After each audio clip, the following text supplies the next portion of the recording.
Siapapun meninggal punya dosa, teman-teman sekalian, hati-hati. Sekecil apapun dosa itu sudah cukup mendatangkan siksa kubur. Walaupun belum tentu dia masuk ke dalam api neraka. Jadi jangan dianggap remeh.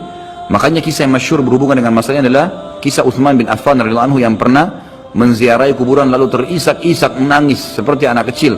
Lalu beberapa teman-temannya di zaman khilafah beliau berkata, "Wahai Amir Mu'minin, kenapa anda menangis melihat kuburan? Padahal Nabi SAW sudah menjamin buat anda surga. Dan anda ini siapa? Terkenal anak mantunya Nabi SAW, ya, dapat jaminan surga. Nabi sebutkan lisannya langsung, Utsman di surga, dijamin. Bagaimana bisa anda menangis seperti ini?" Jawaban Utsman radhiyallahu anhu sangat bijak. Orang yang beriman dan berilmu punya jawaban yang tepat. Dia mengatakan, Rasulullah SAW menjamin buat saya surga, tapi tidak menjamin saya selamat dari siksa kubur. Dari mana jaminan saya disiksa dulu di kubur? Nanti saya masuk surga, betul. Tapi di kubur disiksa dulu karena masih ada dosa. Maka pemahaman yang dikeluarkan oleh para ulama tentang tadi saya bilang, dosa itu sekecil apapun sudah cukup untuk membuat adanya siksaan, gitu kan? Itu karena pernyataan Utsman bin Affan yang menyebutkan statement tadi, gitu kan? Jadi kita harus memahami poin ini, teman-teman sekalian. Makanya jangan pernah tunda minta maaf sama orang. Jangan pernah tunda mengembalikan haknya orang lain. Jangan pernah menganggap remeh dosa-dosa kecil. Tidak boleh sama sekali. Karena kita akan lihat nanti salah satu penyebab azab kubur adalah tidak cebok pada saat kencing. Masalah kecil yang dianggap kecil oleh orang, gitu kan? Banyak orang anggap remeh. Maaf, banyak saudara-saudara kita yang membawa taksi, kendaraan umum di luar sana, kemudian kadang-kadang kita lihat di pinggir jalan kebelet kencing, main mampir sembarangan saja, ya, kencing sembarangan, tidak membersihkan dirinya. Ini berbahaya, penyebab azab kubur. Kata ulama, kalau kencing saja itu sudah menjadi penyebab, bagaimana dengan buang air besar? Bagaimana dengan orang junub tidak mandi? Bagaimana dengan hal-hal yang lebih besar lagi, gitu kan? Karena memahami hukum-hukum syari seperti ini, kalau hal yang kecil saja dilarang, berarti hal yang besar lebih pantas untuk dilarang. Kalau hal kecil saja mendatangkan azab, berarti hal yang lebih besar lebih pantas mendatangkan azab. Jadi harus hati-hati, gitu kan? Kalau amal ibadah kecil kita kerjakan sudah besar pahalanya, bagaimana dengan amal yang wajib misalnya, atau amal yang besar yang kita kerjakan? Kalau umrah fadilahnya besar, berarti haji lebih besar.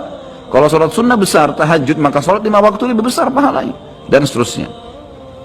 Jadi poin-poin ini dalam mukaddimah kita harus difahamin baik-baik, gitu kan? Terutama yang terakhir saya ucapkan tadi, hati-hati teman-teman sekalian. Saya juga tahu diri saya pasti punya salah, tapi saya mengajak diri saya dan jemaah sekalian untuk beristighfar kepada Allah, bertaubat. Jangan tunda pengembalian haknya orang lain, meminta maaf kalau punya kesalahan. Jangan tunda-tunda, jangan bilang nanti Idul Fitri baru saya minta maaf. Nggak ada perintah dalam agama seperti itu. Sebelum pejamkan mata nanti malam minta maaf semua. Dan orang cerdas adalah orang yang tidak menyiapkan musuh pada hari kiamat. Hati-hati, jangan siapkan musuh siapapun dia. Maka harus ini, ya, kembalikan semua hak-hak orang, minta maaf. Kalau pernah mengambil barang orang yang tidak jelas, kembalikan. Kalau tidak, sedekahkan sejumlah itu. Semua selesaikan, jangan ada masalah. Ya, jangan pernah ada masalah, jangan siapkan musuh. Imam Bukhari rahimahullah pernah berhenti berburu hanya karena meleset anak panahnya kena pagar tetangganya, gitu kan? Diajak teman-temannya, kita memana yuk, berburu. Beliau senang berburu. Kemudian pada saat beliau lagi latihan panah, ternyata anak panahnya sempat mencuil sedikit pagar kayu tetangganya. Lalu dia panggil gulamnya, gulam ini kayak pembantunya, sampaikan ke teman-teman saya kalau saya tidak jadi memanah, saya tidak jadi berburu, dan sampaikan kepada tetangga kalau Bukhari minta maaf. Muhammad namanya tentu, Muhammad minta maaf, gitu kan?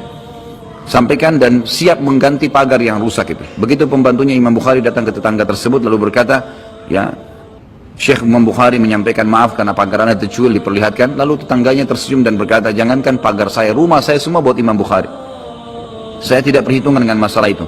Waktu pembantunya Imam Bukhari kembali ke rumahnya, apa yang terjadi? Lihat orang soleh dan orang beriman, tahu dan yakin dengan adanya siksa dan adab kubur, tahu ada akhirat dan hisab. Maka apa yang terjadi? Imam Bukhari sujud syukur kepada Allah, kemudian bersedekah sekian ribu dirham, hanya karena tidak jadi ada musuh dari tetangga yang dia cuilkan pagarnya.